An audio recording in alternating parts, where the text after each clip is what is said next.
All right, so welcome to Synchronicity, talk radio for your mind, body, and soul.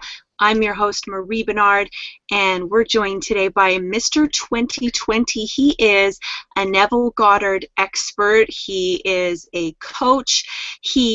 Back in was it the 90s?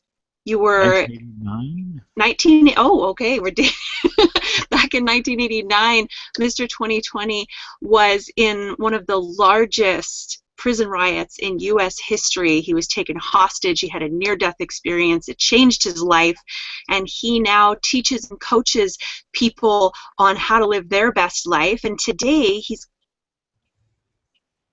are you hearing? I got you now. Oh, sorry. I had my screen open. The wonders of technology, still learning how to use it. Okay, so anyway, where were we? He is going to be talking today about how to get out of fear, pain, and worry, and how to do it fast. So that's what we're here to talk about today. Hi, 2020. How are you? Hey, Marie, I am fantastic. How are you today? Fabulous. I'm happy to have you here. Yeah, ditto. Last time, I know we had good fun, or the last couple times, we did want to hang out and the radio show and so on, so it's always good fun, good energy, and that's what it's all about. Awesome.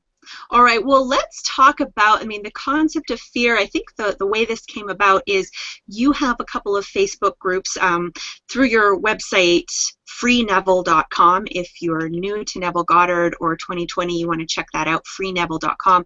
So you have a couple of Facebook groups and they're private, so people post their questions, and I had a lot of fears coming up, which I often do, and I openly share them on your group because you give such great advice. And I think that's where this whole recording came about, isn't it? Yeah. We've kicked around a couple ideas to get back in touch, but because fear is something that there's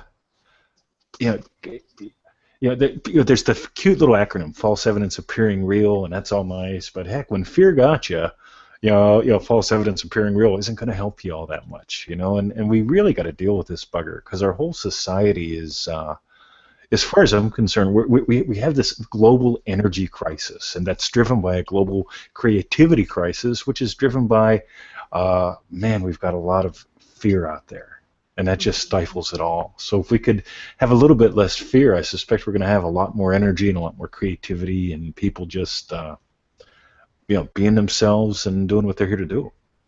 Cool. It's interesting you mentioned the energy crisis because I've been mentioning that on my Facebook a lot lately. And when you say energy crisis, we talk about oil and things like that, but I think it's really a human energy crisis and a spiritual energy crisis coming from this place of fear. And to me, it feels so ironic because we have more resources now than ever before. And yet we, as citizens of this planet, the people running the show, we all seem to be making these decisions out of fear. Why do you think that is? Wow. Yeah, this is going to sound a little weird at first. Right? From what I can tell, there's three realms we can approach this in, right? And so we'll go with the first one, which would be like that rational mind kind of thing. Why do we have so much fear? I suspect we have so much fear because we don't have much genuine caution in the world. Yeah, back in the old days, if you wanted to eat dinner, you had to go out and hunt something. It'd be lovely if we were all vegetarians back in the old days. I was a vegetarian for 2 years, but I learned when I was doing a lot of primitive living out in the woods, you need meat. Yeah, at least in where I lived, you did, because it got cold out, and that fat really helps you stay alive. Dandelions don't have much fat in them to keep you warm in the winter. So this whole thing of we don't have enough genuine caution in the world today. So we make up all this fear. Our bodies were designed to deal with caution. In other words, if I'm going to go for a deer, I want to make sure there's not a bear going for that deer at the same time, or somebody from another tribe going for that deer at the same time. Or once I get the deer, I don't want to be carrying it back and have a lion take me out. So there was genuine caution in the old days, caution that our bodies was designed for. And since we don't have that anymore, literally you can go to Safeway or Shop and Save, whatever you got, wherever you are in the world, and you can buy meat without worrying about becoming meat. And we really have to find a way to honor this part of our biological heritage, because if we don't, we're going to be looking for I've got a little bit of a joke about this from the law enforcement side, because I used to be a cop way back in the 80s, when haircuts were cool. It's like in today's world, if I was a cop, it's like, so all the perverts are on the internet, all the perverts are in the parks, all the perverts are everywhere, but now with mobile internet, the perverts can be on the internet and in the parks at the same time. And the reason I say that is because people get so wound up about genuine concerns, but they take on crazy proportions because we don't have genuine caution. And so I think what we have to do is find, where does caution,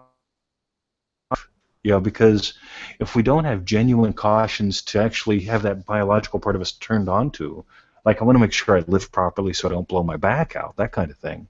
If I'm not lifting with caution, I'm going to start living in fear. Irrational fear shows up. So we really have to honor that part of our heritage in order to grow up. I don't know, catch up with our culture. I don't got a good term for it, but I think it's something really important for us to explore and to honor. Interesting. Yeah, and I'm just wondering, how do you use that energy so that you're not constantly living in fear? It's funny. I'm a long-term martial artist. I've been doing Kung Fu since I was 12 years old. And even before we got on the call here, I had a coaching call right before this. And right before that, I was outside for 30 minutes just doing my lovely Kung Fu stuff. But the Kung Fu, it's something that's difficult to do. And it's something that, in a way, even though it's all beautiful and flowing, it's martial art in nature. It's survival in nature. And I suspect that if we... I think our biggest addiction today is sitting, by the way. The next biggest one is fear and anxiety. But we live in a culture that is addicted to sitting. And if you look again, if we go back biologically with the way the body was designed, we're designed to stand up, to move, to do difficult things every day, to have the body challenged. And if the body's not challenged, if the heart rate isn't brought up intentionally with a good brisk walk, the heart rate will go up unintentionally because there was a creak in the door in the middle of the night, and all those crazy things that we add the imagination to in a way that's not all that healthy. So for me to honor that, I do my Kung Fu practice. I do something heavy every day in the garden. Not much. I am as lazy as possible. But I do my best every day to do something that requires some heavy lifting, heavy breathing, activating and honoring that glandular system that is, again, part of our biological heritage, so that the mental and the spiritual and emotional sides of me can just, okay, let's chill and create and sing a little bit and enjoy life. Wow. So I think that would help. Nice. Well, I mean, a lot of people do work out, and I mean, I make sure that one of the things is I make sure I exercise daily, because if I don't, I really feel it in my mood, and I have no energy. And in fact, lately I've been, even though I do make sure I get out and exercise every day, I've been feeling really low energy, period, lately. And maybe it's from this fear, because fear is really draining. It will, absolutely, yeah. Yeah. Well, even just looking at associations, I at this point, I've scheduled in standing every day, right? So I love Google Calendar. I have Google Calendar running my entire life pretty much. And so Google knows everything about me, which I'm totally cool with. I'm not fearful about that. But I have Google Calendar. I love it. I have a lot of fun with it. But I actually schedule in standing. I figure out what coaching clients can I adjust the mic and stand for. And it's interesting to me because I look at different associations. And when I think of when people get angry, they take, again, all these movie scenes, all personal life experience, people are going from sitting to standing up and ready to take on the world. And it's like, what an interesting thing, because when people get angry, other people get fearful. So there's this weird dynamic going on. And again, I got to wonder and that if the ancient peoples didn't have it right. Before a big hunt, they had a dance, a fellowship, where you did the deer dance or the muskrat dance or something like that. And the whole tribe beat drums and they danced and they got all that adrenaline out of their system so they could go hunt clear-headed the next day. And I got to wonder if more again, on the physical side, if more dancing, if more standing wouldn't reset that biological bit a lot more. Because again, when we get fearful, we either hunker down or get up to look around, but our base state in this culture is sitting. And I really suspect just changing that, because your biology changes how you feel. So schedule in an hour's worth of standing, do a little bit of dancing, sing, get the biology working for you versus, not. Cool. I'm just adjusting my webcam here a little bit. Okay, so you advised to stand. Last time we had a conversation, you suggested that I try skipping. You betcha. Which I did. I like singing better because I can do it in private. I don't have a lot of room to skip around my house. Excellent. But I'm curious, do you find with your clients, because I'm sure you have a wide variety of clients, the people that are more physically active, do they tend to either face their fears better or maybe have experienced less fear in general? I wish I could tell you I've got data on that. I don't. Okay. It's funny, as I sort for that real quick for you, I noticed that some people are active out of fear. Sort of like when they talk about the best way to help an addict is keep an addict busy so they don't think about their drug. That doesn't work. Short term, that might keep them alive a little bit, another 30 minutes, but long term, they're going to sit down at some point. So I can definitely see where I know people who are active, and again, the activity helps process it all, I can guarantee that. But if the activity is driven by fear versus being driven by curiosity or exploration, that kind of thing, I think that's really important, where you're coming from as far as the activity would go. That's interesting, because I notice that when I'm busy, I tend to be fine. Yes. When I have lots of activities. But as soon as I have a day off, I don't know what to do with myself. Yes. It's fascinating to me. Our whole media and our whole culture, we've got nonstop fear. I don't watch the news. I haven't watched the news in years, but love it or hate it, I've got Facebook, and news trickles in, and Victoria goes out into the mean world every day and comes back and brings a little bit of news sometimes, not all that often. But news does show up once in a while. And it's fascinating to me because we're really being drip-fed a whole bunch of stuff to focus on. And I really get there's a tremendous value. Napoleon Hill talked about you have to have a burning desire if you're going to succeed in this world, and I believe this has to do with succeeding at being peaceful as well. You've got to have a burning desire. So whenever you are doing something and you're focused, literally we're designed to be focused. Okay, whenever you are focused, you're living life. But whenever you stop and there's no focus at all, that's when the other stuff can show up. And a restful focus could even be something like reading a book, watching a good movie. But when there's no focus at all, that's when the fuzzies show up. And I don't mean the warm fuzzies. I mean the fuzzies we don't like. So you bring up a really good one right there. That's excellent. By the way, I got to tell you, I love your new glasses. Yeah, you mentioned these earlier. Thank you. I think they make me look like a hipster, but everyone else loves them, so... So you don't like looking like a hipster? I don't even know what that means. But no. Well, my friends and I tend to make fun of hipsters, so maybe it's karma. There you go. Cool. But everyone else likes them, so I figure, okay, I have the seal of approval from you, Mr. 2020. That's all I need. I tell you, you look marvelous. So good on you. Cool. So back to talking about fear and when you don't have anything to do. Like I almost feel, well, not almost, I feel guilty. If I'm not constantly busy, I feel guilty. And what happens is I tend to, I guess, to cover up that guilt or to feel busy, I'll be busy doing a whole lot of nothing. Got it. Do you need absolved from that guilt? We could do it right now, right? Okay. You might as well. Okay. Cool. So yeah, I absolve you of all that guilt. You never have to do it again. It's an option now. So if you want to pick it back up, that's cool. It's good to have options, from what I can tell. So next time it shows up, just remember, guilt is an option. Okay. And you can just let that go. But by the way, I think it's fascinating, just masculine and feminine roles in society.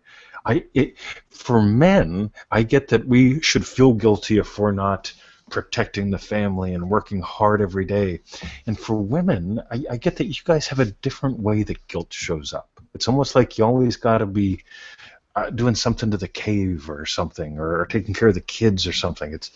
Again, I don't fully understand it because I'm a guy this time around, but I definitely get there's some nice guilt programming that we all got, especially well, yeah, I'm a recovering Catholic. I've got a double dose, and that's all right.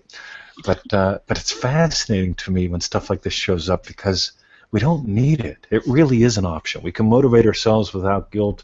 We can rest without guilt. But daggone it, sometimes it just we forget it's an option, and there you go. All right. Well, we wanted to talk about how to break out of that. And so it sounds like some of the ways to prevent fear, pain, and worry are to be active, stand up, sing, dance, move your body, and kind of burn up that energy that our body needs to process. You But bet. what about, yeah, is that right? Yeah. Go ahead. And so what about if you're already in that place of fear? It's happening, let's say it's happening right now. What do you do? Got it. How do you do that? In other words, if you were going to if we were going to teach someone how to experience fear like you do, how would we do that? What would we tell them to do? Oh, wow. Like what happens in my body? Yeah. Well, I think there's different levels of fear. A lot of the time the fear is like a general anxiety, and I have a lot of worries. As an example, I'm Cool. looking at starting a dog walking business. We talked about So, this so I'm earlier. going to interrupt you for 1 second. Your breathing got shallower. It went up Did in it? your body. Your eye accessing all went to the left. So you normally your eyes bounce around pretty balanced, and a lot of forward. But whenever you went into the fear, your breathing went up a little bit, and this happened, right? Now the key is if you can just become aware of that, because I was aware of it. I don't think you were as aware of it as I was. But the quicker you can become aware of that, the easier it is to stop. It's sort of like, yeah, I've got my car outside, Zippy. Zippy's a really cool little Volkswagen, runs 3/4 of the time. Zippy and I are we're coming to an agreement right now. Because Zippy mysteriously stops once in a while and doesn't run for 10 minutes. We can't figure it out. So if anybody out there who understands Volkswagens and 1996 Golf, let me know, right? So Zippy and I are coming to an agreement on this. But if I pull Zippy's emergency brake off and he starts to move a little bit, the quicker I can apply the brake, the easier it is to stop him. And it's Hmm. just like fear. Once it gains momentum, it gets a little tougher to deal with. But as soon as you notice, if you can just become aware of the breathing just went up, my eyes starting to go over here, if you can just catch those first little clues and go, ha! And what I just did is a really good one. Literally, yeah, do that once. Just stick your finger out and go, ha! Ha! Okay? That little tiny bit, it's a physical interrupt. So the problem is we try to interrupt mental fear with mental courage or mental distraction or mental something, and we go mental. And God, that's not fun. Been there, done that. I had post-traumatic stress disorder back in the early 90s. It was not the funnest place in the world to live. But if we go from trying to do a mental interrupt to a physical interrupt, and again, that little that's a good one. The faster, the better. And it really does, because it's like a catching it. If you think about it, when one of the nephews is over and he's going for the lolly jar or the cookies, and I go, ah, oof, okay, got me, Mr. 20. So just that little tiny bit, it makes it playful, makes it fun, and it can just bust that cycle up early. Again, the earlier the better, and that way you've got again that, and again, once you bust it up, that I think one of the main mistakes I've seen people make a lot is, okay, I'm going to calm down now. Don't you dare. Once you bust it up, you've got energy in the system. So drop Mhm. down and give yourself 20 push-ups, or do a couple pull-ups, or put on some I've got a friend that listens to this stuff, liquid metal. I don't even know what that is, but she loves liquid metal music. I had no clue at all. She posted about it on Facebook. So I imagine listening to liquid metal is probably a good thing for her, but not my cup of tea. So once you stop it, so again, you feel it, whatever, just get someone to help you notice what your accessing is, or just notice yourself, breathing out shallow, look a little to the left. Just interrupt it. So as soon as you interrupt it, do something physical. Burn that energy out. That way you can slow down. So always burn the energy out. That's a goodie. Again, that's exactly what the natives used to do. Dance the energy out, then go hunt the deer. Oh, okay. So 20, it's interesting because you seem to notice the physical warning signs of fear coming on. I wasn't noticing them. What I do notice is the thoughts that I have, and that's probably when I'm already in the middle of fear. Yep. So how did you get to the point where you were able to notice the precursors to those thoughts? Got it. Well, that took a lot of training and awareness. Again, I think, how did I get there? What's the best way I can explore that with you today? I got it. Okay.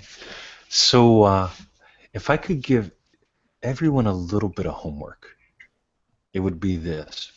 What time do you get up in the morning? Me? Approximately. Yeah. About 9? Got it. Okay, so you get up at the crack of 9, right? So that's a lovely time. Yeah, I suspect that because I see you bouncing around a little bit late. So when you get up at the crack of 9, grab a quick cup of coffee or tea or whatever you're going to do, and go sit someplace in nature close by for 15 to 30 minutes. And the reason I say that is we call this your sacred spot. So pick a little sacred spot, and the goal is to do this every day at the same time for 1 year. No exceptions. So what happens is this trains you to observe. So you go to your little sacred spot and you sit down in your chair on your stump or whatever, and you just watch this area for a year, 15 minutes at a time. And what this will train you to do is to become much more aware of what is right now. Because the first time you do it, your mind will go all over the place. You'll wonder about all this stuff. Wonder what people think about me sitting here on the curb or whatever. And then eventually all that goes away, and you start spending actually more time with your visual senses and your hearing senses and your physical sense. And that awareness will translate into all areas of your life. So literally, the first time you go into your sit spot, if it takes 10 minutes to get mentally there, to get physically present with your senses, that's all right. Because the next time it'll take you 9, the next time 8, and pretty soon you will walk in and know right away, something's going on. There's a new little trail, there's some breadcrumbs, I wonder why they're here, what are the birds doing different today? And again, getting back to your senses is really a lovely way to start noticing what's happening in your body, what's happening in your life. And it breaks that whole thing of, again, if I'm replacing a good thought or bad thought, or a good thought with a bad thought, or a bad thought with a good thought, that's going apples for apples. But if we've got something crazy going on the inside, and we all can do this, this little sit spot exercise, 15 minutes every day, same time, for a year, spring, summer, fall, winter, got to bundle up in the winter. That will change your life, because that'll up your capacity to really be in touch with the senses, and it's captivating. So it's captivating and liberating. So I'm going to have to find some way, because it rains a lot in Vancouver.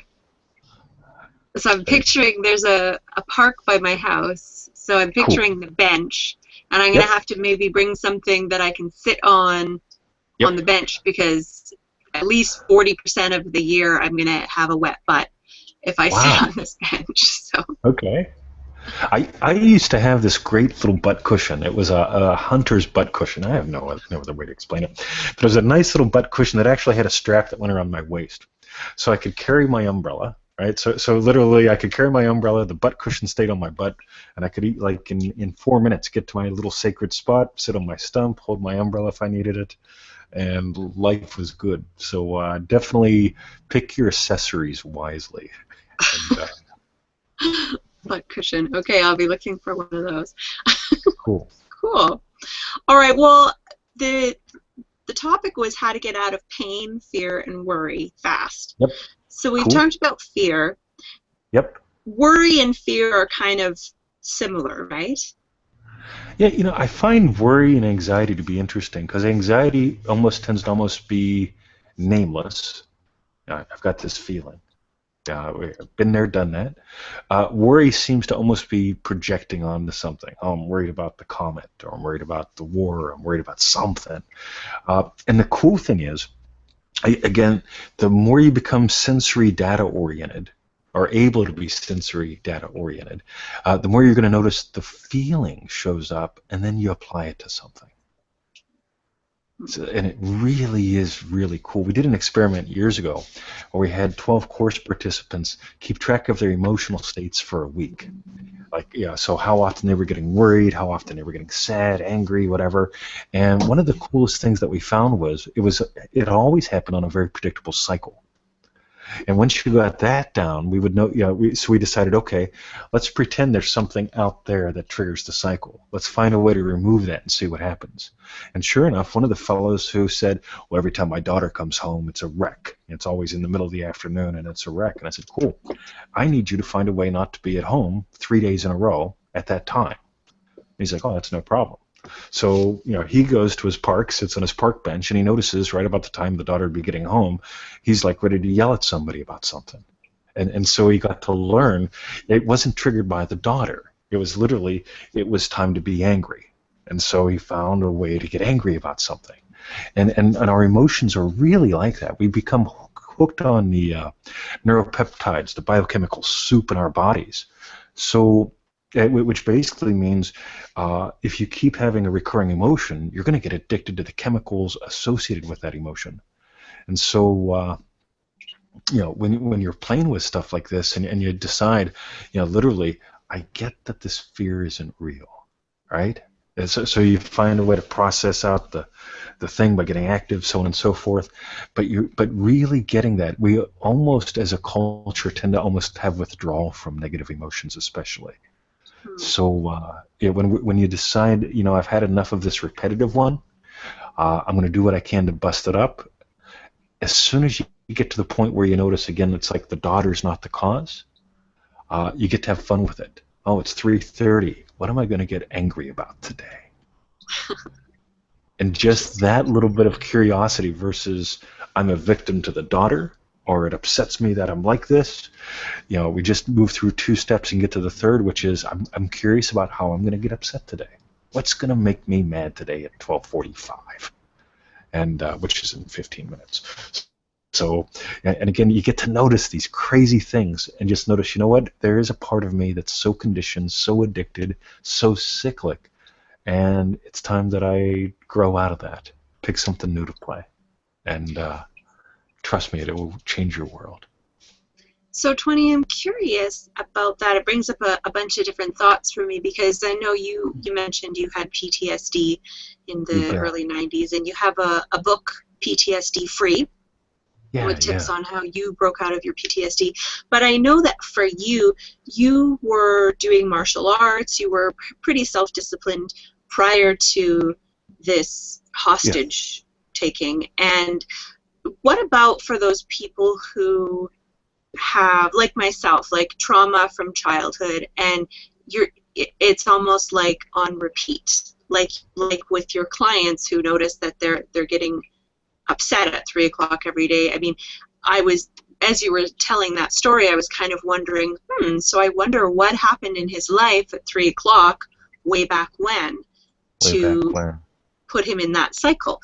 So what do you do for people who are so hardwired that they've just had this broken record of upset emotions playing for 10, 20, 40 years? Got it. Yeah, I had I'm going to call her Crazy Aunt Betty. Crazy Aunt Betty got so happy whenever she was miserable. She would find something to be miserable about so she could be happy telling you, right? And I'm not picking on Crazy Aunt Betty. I loved her to death. But we're all Crazy Aunt Betty. We crosswire the weirdest things because we can. You know, we literally, we're very creative inner bartenders. And unfortunately, we don't realize that we do this stuff. But once you start realizing you do, you can start going, okay, I tend to have flashbacks uh, during full moons, when there's OH-58D helicopters flying overhead or people wearing monochromatic clothing. So it's like, got it. So there's a couple of those that I can start to predict. I know when the full moon is, right? And so when the full moon's coming up, I get to go, all right, I wonder how it's going to act up this time. And really get curious, really get playful, and make it an it. Okay, I wonder how it's going to try to get me. Okay, and so I'm presupposing a whole bunch of things. This isn't me. This is maybe a part of my life, not even a part of me. So here it is. It's trying to get me. It's the full moon. Let's have a little bit of fun with this. Let's just notice it, try to sneak up. And if it gets me, all right, you got me. No big deal. But it's literally reframing it in a way that I can deal with it. And we all do this. It's one of those goofy things that most people aren't aware of, though. But as soon as you decide, you know what, I'm going to make this a game. I'm not going to beat post-traumatic stress disorder. I'm going to do the goofiest things I can to goof with it, because it's been goofing with me for a long time. And taking even that seriousness out of it. Our probably the fourth biggest addiction in our culture is seriousness. Oh, we have to be serious. Oh my God. If I'm never serious again, it's not going to hurt anyone, because the world needs a little bit more delight, a little bit more dance. And I can definitely be serious. I'm serious enough to get on the call today and know, yep, it's time. Reboot the computer, make sure all the microphones work and all that good stuff, or the lights and the microphone. But we need a little bit of seriousness to be functional. But we really need to lighten up in this culture. And again, part of the way that I got out of my loops was just acknowledging, that's what's tended to happen in the past. Now I'm going to watch how it tries to sneak up on me. And if it gets me, that's all right. But at least I'm not going to sit here and go, I'm afraid of it, I know it's going to get me, or there's nothing I can do.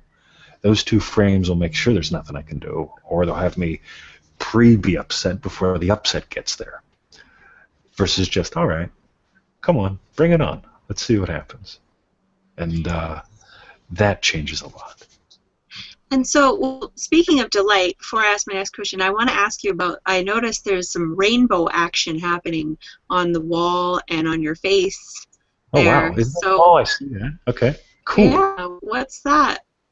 Oh, that must be the angels or the prism in the window. We've got these really cool, I'll have to share some more photos, but we've got these two little balls in the windows. They're like glass crystal with like a million facets. And so that must be where the sun is right now, just coming in right through them. I can see that. Cool. Cool, that's pretty.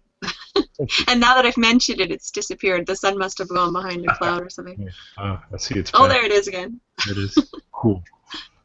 So, 20, when you mentioned that when you notice these patterns of when you have a tendency to have upset feelings, anger, fear, things like that, to pay attention to, okay, so knowing that I have this habit, I'm going to be curious about what it is that's going to trigger that for me today. Yes. Can you walk us through an example of what that looks and feels like on any given, let's say when, well, I'll let you choose because I don't want to interfere too much. Got it. Yeah, no, it's like the guy that was in the 12-man training years ago.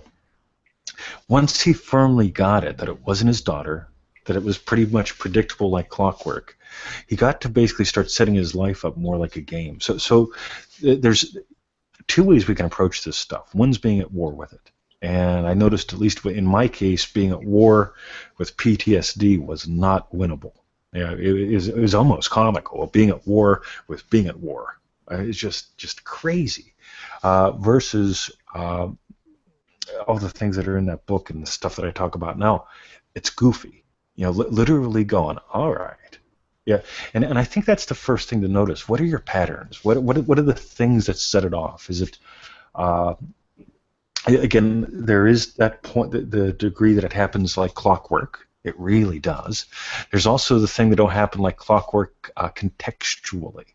For example, you meet someone, guy, girl, doesn't matter, and 4 days later you're going, you know, it can be that predictable. And again, we've got to notice it. So and our friends can help us with that. And if we just keep a little journal, I love keeping journals.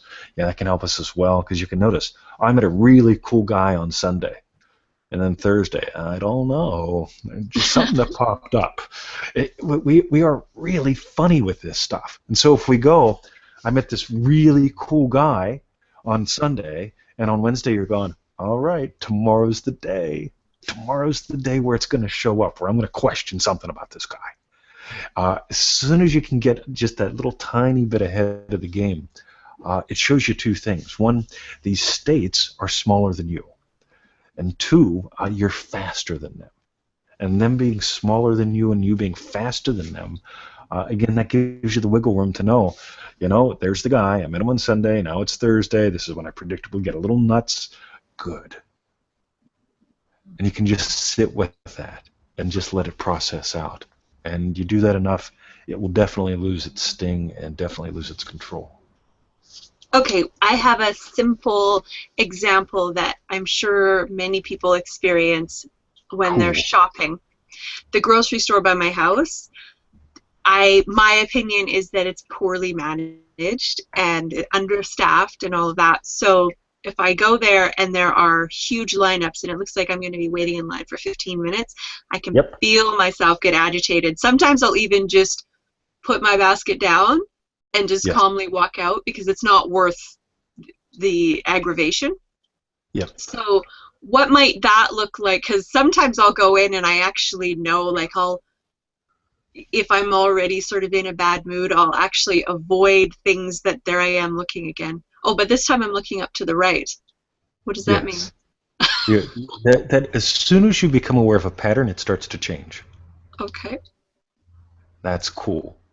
Awareness, by the way, we could eliminate 99% of all the therapy out there as far as I'm concerned and just replace it with one thing, awareness. Because as soon as awareness comes to a system, if there's something that's messing things up, it'll tend to minimize itself. And if there's something that optimizes it, it'll tend to optimize itself. And all we've got to do is bring a little bit of awareness to it. Because a party went, ooh, hey, an alternative. That's pretty cool. And that's literally how we're designed. It's like, if we weren't designed that way, we all would have been wiped out.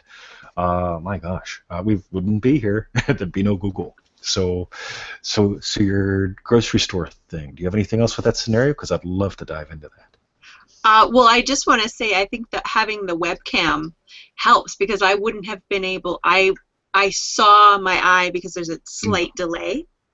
Yes. And that's when I knew that my eyes were going in a different direction, and I picked up on that.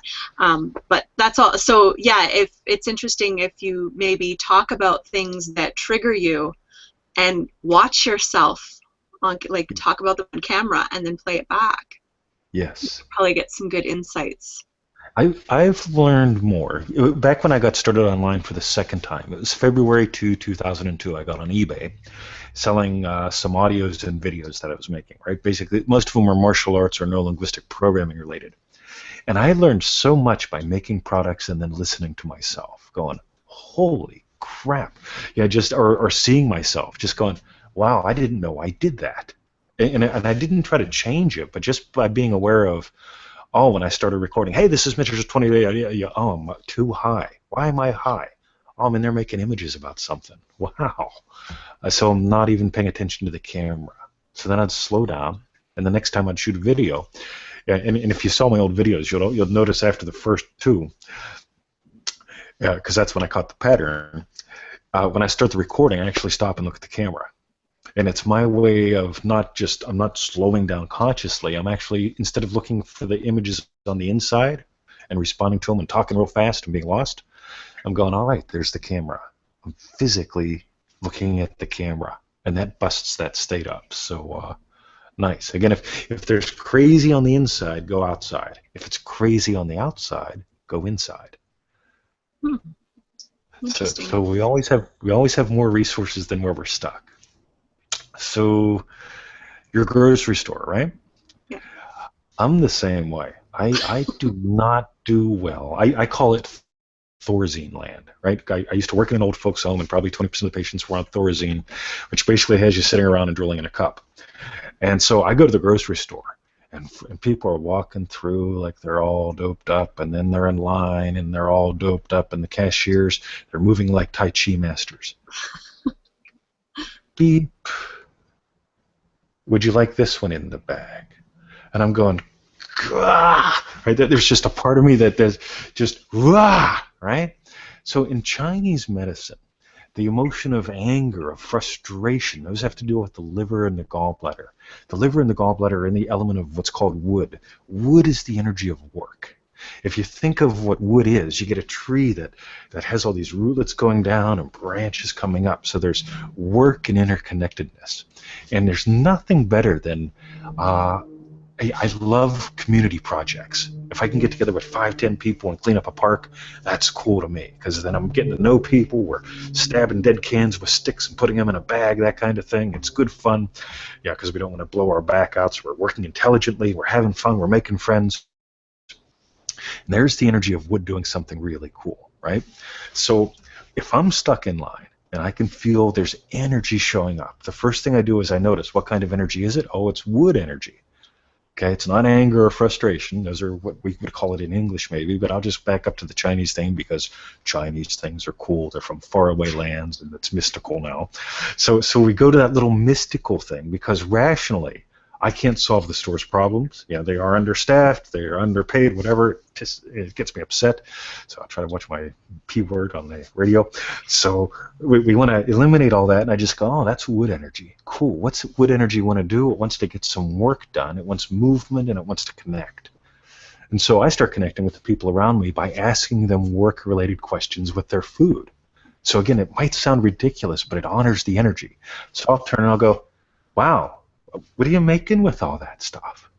I see you got avocados. I see you got some pasta. What do you do? What's your favorite? Do you have a recipe or do you do it? What's it like? And suddenly, I mean, I'll have people, they'll tell me all sorts of cooking things and stuff. And there'll be somebody else in line or someone in front of me, and I'll start introducing people. What was your name? So now I'm honoring that wood energy. I'm one direction, another direction, connecting people, talking about what are they doing. Wow, that's a weird assortment of stuff. You eat a lot of rice. What do you do with that? And then suddenly, again, I've made friends. Yeah, all the time I'm swapping info in stores and stuff and so on. But it gets that energy, which could be in there going, and then you pop or you leave your cart. I've done that. Okay, I'll admit I'm a cart leaver, right? I was a cart leaver, but this new way of just honoring that wood energy, that dynamic, it's got to go in two directions. It's got to expand. It's got to do some work. It's really cool. So I just tie it with the food and have some fun, and there we go. So it's not even going from negative to positive. It's going about to, oh, how can I honor this energy? How can I actually let it move? And it's sweet. And so the way you know the anger and the frustration, you said that's work energy?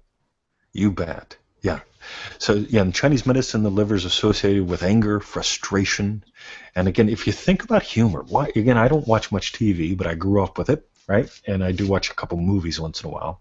But think about how much humor is designed about workplace anger. Yeah, there's so many shows out there that have workplace anger built into it, and in the U.S. they have the term "going postal." You know, or bring your gun to work day. You know, it's if you ever want a day or two off in the States, you just say, hey, you know, it looks like it's bring your gun to work day, and then suddenly you'll get a couple of extra days of vacation. You're probably without pay, but it's a good way to get some bonus time off. But we really got to honor these things, because why do we get so angry around work? Because nothing's getting done, or he's not doing his part, or well, it's the energy of work. Yeah, we've just got to realize if that energy isn't being honored, it's going to bite us somehow. And the other major emotions are associated with different things too we could talk about, or get somebody who's really good at that to talk about it. I just know anger real well because I used to have an anger problem. So, nice. All right. Well, you were mentioning about when you first started making videos and you would look at the camera to sort of slow yourself down and be more present. Yes. And I was actually noticing this yesterday because you're so natural with people, and it's kind of ironic because I'm somewhat extroverted, and people think that I'm really confident and gregarious and all of that. But around new people, I can be really anxious, and it's kind of the same thing when I look at the camera. Like, I know the way to make eye contact with you is to Yep, look yep, at the camera, and it's the same as looking at a person's eyes. And as soon yep. as I do that, I notice a self-consciousness come up. Like yesterday I was speaking with someone, and when I was talking and I could look away and sort of think within, it was fine. But as soon as I looked at her in the Yes, eye and she was speaking, it wasn't that I wasn't interested in what she had to say, but I felt this slight anxiety got right it. away. And she was a very easygoing person, wonderful energy, so it wasn't anything on her Yeah. part. How do you deal with that? Or it doesn't seem like you ever even have that problem. This is fabulous. So and it's funny to me, not even funny. It's divinely miraculous the way things flow, right? So the opening for the liver, okay, that anger, frustration energy, right? That amping up is the eyes, right? So when you look, if you think about two boxers before they fight, right? I used to be a fighting martial artist. Now I'm a fun martial artist. Back in the old days, but if you look at like two boxers before they fight, they'll come out and what do? They eyeball each other. They try to see who got the biggest eyes, who got the eyes highest, that kind of thing. But they eyeball each other, and you can watch them. They start bouncing up and down. They're getting all this energy. They're eyeballing each other, so on and so forth. And again, that's just getting that liver energy, the energy of I'm going to kick your butt. Yeah, that anger, that resentment. It gets it more active, right? So scale it down a bit. You and I are in a social setting. I don't do small talk all that well. I have no interest in it, and I have no almost zero awareness on world events, right? So it makes me I'm an interesting party guest. So when I go to a party or something like that, which is pretty rare, but occasionally I got to get around family and party and stuff like that, and I show up, and again, you can watch this. People will look each other in the eye, and you'll just see like something starts to happen. The solution for this is to look at the ear, and not even look at the ear. Put the attention on the ear. Right? So I can, while I'm talking to you, just let my attention go to your ear just a little bit. And it could be just by glancing over your shoulder or just keeping in my peripheral, keeping the peripheral vision a little bit active. The peripheral vision is the soft vision, the loving vision, the vision that activates water in the body. The peripheral vision and putting a little bit of attention on the ear, this is associated with the kidney. The kidney is associated with fear. And so anger, fear being one of those interesting things, if we can use the attention through the eyes and just put a little bit of attention on their ear, suddenly the two mix and settle each other down. It's miraculous. Victoria and I have done this with strangers' kids when we're out eating. There'll be a 2-year-old or a 1.5-year-old at a table losing it.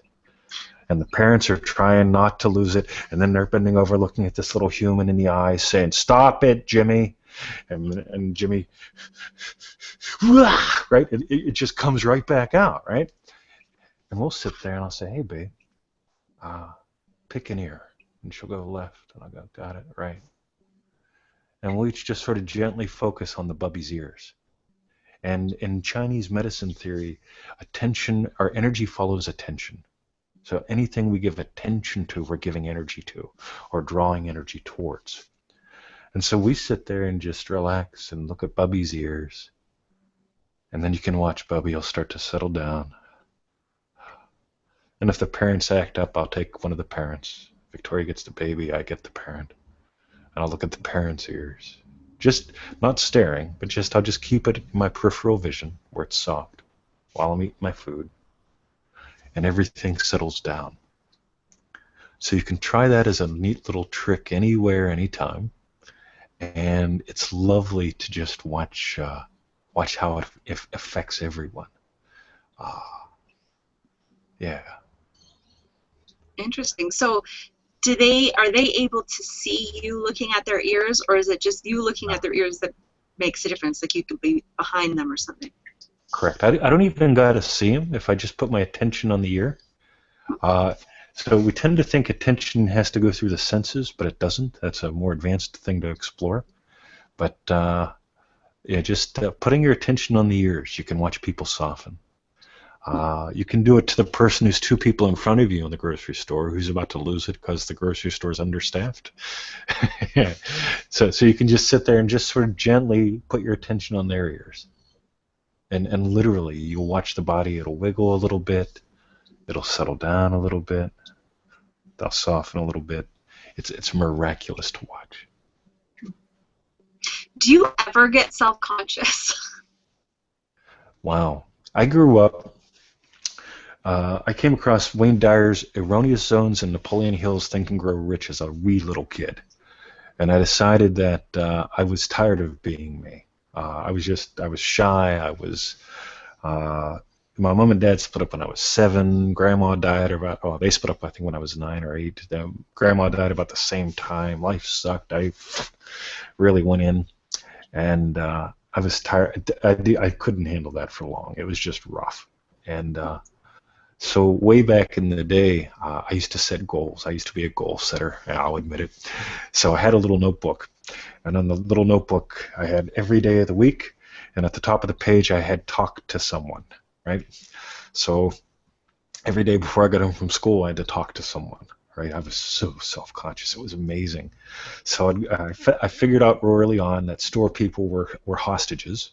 So I'd walk into the local 5 and dime store, the record store, and I'd walk up and I'd just look at something, right? So I'd find the employee, I'd walk up and just look, okay, got it. So I'd say, do you know where the lozenges are? And I'd go, oh, they're right here. And I'd be, excellent, thank you. So I'd open up the notebook, check off, close the notebook, go home, right? So that was how I got over the fear of imminent death by talking to strangers and people in general. It was a lot of fun. When I look back at it, it's just humorous as all heck. But am I self-conscious? Nah. Yeah, I think the number one thing is it's sort of like when I train public speakers. Most public speakers who are terrified of public speaking are making movies of themselves while they're doing public speaking. And if I get them to notice the people in the room, that's a big chunk. Notice the rate they're breathing at, that's a little bit more subtle. And notice when all of them start breathing at the same rate and speed. So meanwhile, they're in front of the room, and hey, I'm Bob Jones, public speaker. You're normally terrified to death, but now I'm looking at all you people. That's nice. I'm watching you breathe. That's nice. And you're all beginning to breathe at the same rate. That's real nice. And that just gets at that attention flashlight off of them. Am I speaking right? What do I look like? To, yeah, that's my audience. That's who I get to give to today. And that's probably the number one thing with that. Awesome. Well, the time has just flown by, and we just have a few minutes left in the show. So it's been such a fascinating discussion with you, like it always is when we talk. But I'm wondering if we can do a recap of the pain, fear, and worry, just so that people can sort of have like a little note that they can write down to remember. Cool. I think the number one thing where we began was just making a distinction between fear and caution. We really need to honor caution and dismiss fear. If I could define fear real quick, fear would be being afraid of the bus, right? When a bus goes down the road, you crap your pants, right? That's fear. Okay. Being cautious is you don't walk out in front of it, okay? So you watch the bus and you walk up to the side of the bus, not out in the front of the bus. So learning how to honor, we definitely want to have genuine caution in our lives. And because we were biologically wired for it, because having caution keeps us alive. So one of the ways that we can help separate the two is first just having that distinction. The second bit, do what the Native Americans did. Do what the natives around the world did before they went out hunting deer, because hunting deer was important. They got their anxiety out of their system. They did the deer dance, boom, boom, boom, boom, boom, and they honored the spirit of the deer and all that stuff, but they were also getting all the anxiety out of their system, because if they didn't get deer, the people starved. Not cool. So, do something physical every day to burn these things up. Another thing we covered was notice how do you do it? If we were going to teach someone to feel fear, anxiety, worry like you do, how do you do it? Why does it show up in the body? And as soon as you notice the first couple steps, the breath, the eyes going just to one side, that kind of thing, as soon as you notice that, that'll start to optimize. Plus, that gives you the opportunity to do that little pattern interrupt. Something. It's got to be fast, and it's got to include the body, especially the hand. Hands are important. The fingers are excess parts of the brain that nothing else does. So if you can just go and point that finger, it'll make a change that just going or stop it, Mr. 20 doesn't do.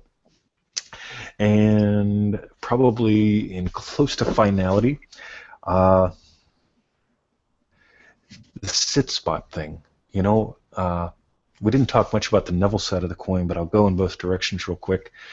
Neville Goddard taught what all mystics teach, consciousness is the only reality. In consciousness, there's the imaginal world and the physical world. Imagining this show got us here together physically. We had to imagine it first before it could show up in physical reality. Both are equally real in my book because consciousness is the only reality, and it contains both imaginal and physical. If there's something that we've got to do in this culture, it's sort out the two. They're both equally valuable, and if you sort the two out, gosh, you can be so much more productive and happier, and you'll know, oh, I'm in Crazyville right now. If Crazyville's in here, come out to Saneville. If Crazyville's out there, go into Saneville. Either direction, in or out, imaginal or physical, they're both necessary. Having access to both and knowing which one you're in, solid gold. And we didn't cover pain at all, but I guess we can do that next time, maybe? Yeah, well, you've just given me a whole hour's worth of questions in your closing statements there, so we're going to have to. All right, Twinny, well, it's been such a pleasure chatting with you. Thank you so much, and we'll chat again soon. Let's do it. Cool. Let's set something up maybe in 2 weeks or something. That way we actually do it. That'd be great. Okay, cool. We will do that. All right. Well, this has been Synchronicity Talk Radio for your mind, body, and soul. Thank you so much for joining us, and we look forward to seeing you and speaking with you next time. Be well. I love you so much. Namaste. Mwah. Say goodbye. See ya. Good night, 20. Bye.